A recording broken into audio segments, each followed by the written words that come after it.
얼마 전에 말하는 앵무새의 영상을 본 적이 있습니다. 정말 기가 막히게 말을 잘했습니다.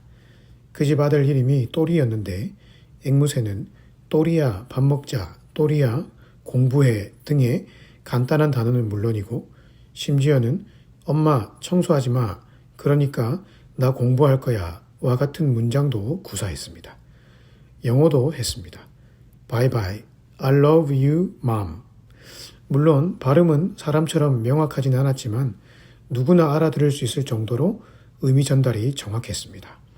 앵무새가 저렇게 말을 잘하다니 너무 신기할 따름이었습니다. 그러면서 마음 한켠에 이런 생각도 들었습니다. 과연 저 앵무새는 자기가 지금 하고 있는 말의 의미를 알고 이야기하는 것일까? I love you mom 이라고 했는데 앵무새가 엄마를 정말 진심으로 사랑해서 그렇게 말한 것일까? 당연히 아니죠.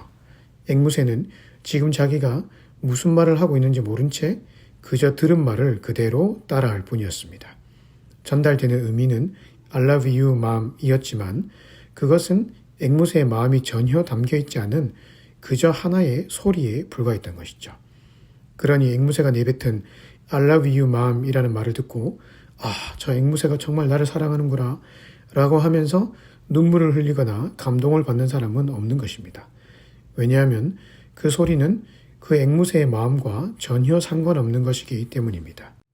마음이 담겨있지 않은 소리는 아무리 겉으로 볼 때는 완벽한 표현이 사용되고 있고 화려한 기법이 담겨있다 할지라도 결코 사람의 마음을 움직이지 못합니다. 왜냐하면 사람의 마음은 소리에 반응하는 것이 아니라 진심에 반응하기 때문입니다. 그래서 가끔 어떤 세미나나 강연, 심지어는 어떤 설교를 듣다 보면 그것이 전혀 마음에 와닿지 않고 잠이 올 때가 있습니다. 그 강연자의 언어에 문제가 있는 것이 아니었습니다. 그 말은 청산유수처럼 잘했고 언어도 사람이 듣기 좋은 말만 골라서 썼습니다. 하지만 문제는 그 강연자의 진심이었던 것이죠. 그 강의나 설교에 전혀 말하는 사람의 진심이 담겨있지 않았던 것입니다. 그저 이렇게 행동하십시오, 이렇게 해야 합니다 라고 앵무새처럼 어디서 들었고 보았던 말만 되풀이할 뿐이지 그 안에 자신의 삶과 마음, 진심을 담아서 이야기하지 않으니 듣는 사람들이 다 눈치를 채는 것입니다. 저것은 가짜구나 라고 말입니다. 사람이 그만큼 영리합니다. 사람은 누군가가 내뱉는 말을 청산유수 같은 그런 겉모습만 보는 것이 아니라 그 이면에 깔린 그 사람의 진심을 볼 수 있는 능력이 있습니다. 그리고 그 사람의 말과 진심이 합쳐질 때 그 사람이 하는 말을 통해 감동을 받게 되는 것이죠. 반대로 말하면 앵무새처럼 진심도 없고 삶도 없고 그저 겉모습만 화려하게 치장된 채 내뱉는 말은 결코 사람의 마음을 움직일 수 없다는 것입니다. 이런 원리는 인간과 인간 관계에서뿐만 아니라 우리가 하나님과 관계 맺는 것에서도 똑같이 적용됩니다. 하나님이 우리에게 감동을 받으실 때가 언제일까 말이죠.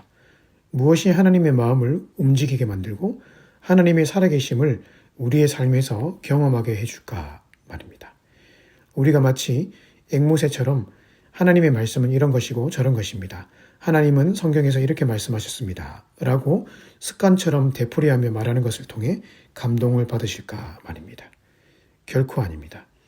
사람도 그저 형식적으로 내뱉는 그런 말에는 감동을 받지 않는데 하물며 사람의 심령과 폐부, 중심을 꿰뚫어 보시는 하나님이 그런 형식적으로 고백하는 신앙에 감동을 받으실 리가 없는 것이죠. 물론 말씀에 대한 지식은 반드시 있어야 합니다. 하지만 그 지식보다 더 중요한 것이 있는데 그것이 바로 마음입니다.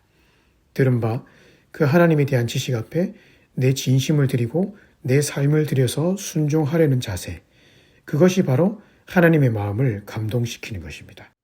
오늘 이스라엘 백성들이 드린 제사 앞에서 하나님은 24절에 여호와의 불을 보내서 온 제물을 불태워 버렸습니다. 하나님이 너무나 기쁘게 그들의 제사를 받으셨다는 말이죠. 소위 하나님이 감동을 받으시는 제사였다는 말입니다. 그들이 드린 제사는 어떤 제사였기에 하나님이 이렇게 감동을 받으셨습니까? 그것은 바로 이 제사가 하나님께 철저히 자신의 마음과 삶을 드린 순종의 제사였기 때문입니다. 이 순종을 표현하는 문구가 본문에 계속 등장합니다. 7절에 여호와의 명령대로 하라, 10절에 여호와의 명령하심 같았고, 16절에 규례대로, 21절에 모세가 명령한 것과 같았더라. 무슨 말입니까? 속건제, 번제, 속죄죄, 화목제 이 모두가 하나님이 명령하신 대로 철저히 집행되었다는 말입니다.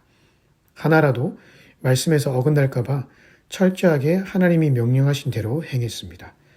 마음을 다해 전심으로 하나님의 말씀에 순종하기 위해 노력했다는 말이죠. 그러자 곧바로 일어난 현상이 바로 여호와의 불입니다. 오늘 우리의 삶에도 불로 임재하시는 하나님의 능력이 함께하기를 소망합니다. 그렇게 하기 위해서 중요한 것이 바로 입술의 신앙에서 순종의 신앙으로 변화되는 것입니다. 머리로는 아는 것이 많은데 정작 내 마음이 하나님을 향하지 못하고 내 삶에서 순종의 열매를 맺고 있지 못하다면 그것은 하나님이 기뻐하시는 예배자의 모습이 아닌 것이죠. 물론 우리가 완벽하게 하나님 앞에 순종하며 살 수는 없습니다. 하지만 적어도 오늘 내 안에서 말씀하시는 성령의 음성에 민감히 반응해서 순종을 향해 나아가려는 몸부림이 있어야 합니다. 우리의 순종이 비록 완벽하지 못해도 진심으로 하나님을 사랑해서 그분 앞에서 행하는 것이라면 그 진심은 통하게 되어 있습니다. 겉으로 말로만 앵무새처럼 은혜롭고 화려한 말만 되풀이하는 것이 중요한 것이 아니라 비록 말은 어눌하고 표현은 잘 못해도 그 하나님을 향한 진심을 가지고 순종의 삶을 향해 나아갈 때 하나님은 그런 삶을 당신을 향한 가장 큰 사랑의 표현으로 생각하실 것입니다. 오늘 하루 이스라엘 백성들이 가졌던 그 순종의 예배를 드리며 살아가십시다.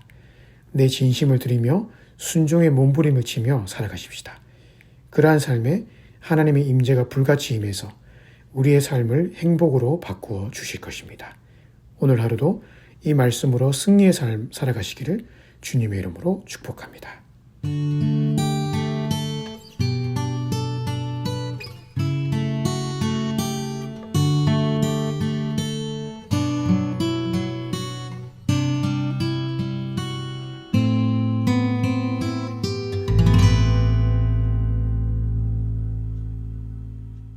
갈릴리 작은 시골길 따라 우리에게 오신 주님, 그 겸손하고 깊은 마음 사람들 알지 못했지만 그 빛이 우리 가운데 오사 우리의 어둠을 비추시며 우리가 있었던 어둠에서 우리를 구원했네. 우리를 구원했네.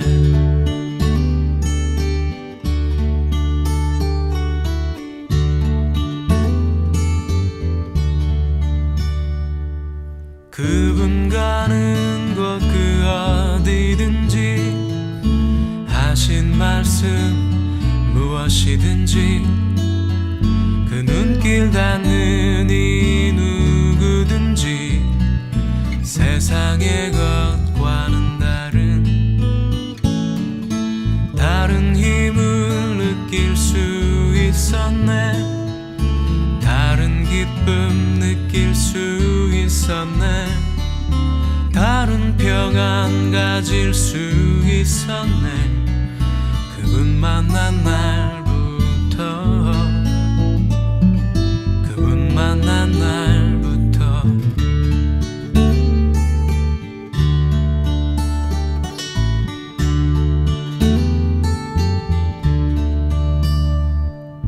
가진 것 아무것도 없다는 것 내세울 이름 하나 없는 것 지은 잘못이 많다는 것 건강치 못한 것도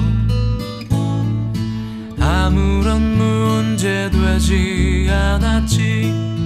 이미 우린 그분의 형제였네. 우리는 그분의 친구였네. 그 사랑 앞에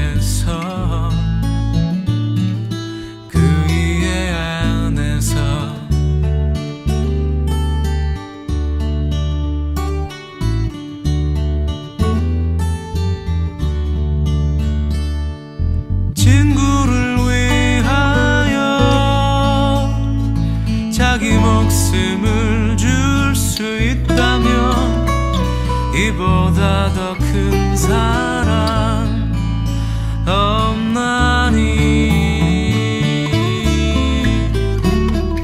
말씀하신 대로 그분은 우릴 위해 주구사 나의 모든 짐을 대신 지신 하나님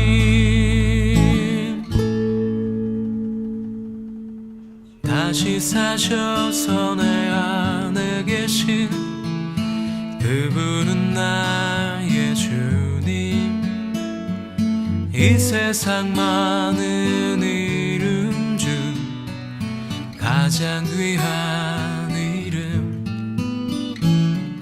그 갈릴리 작은 시골길 따라 나의 이 길도 시작되리니 내가 살아간다는 것은 그분을 닮는 것 그 길 위에서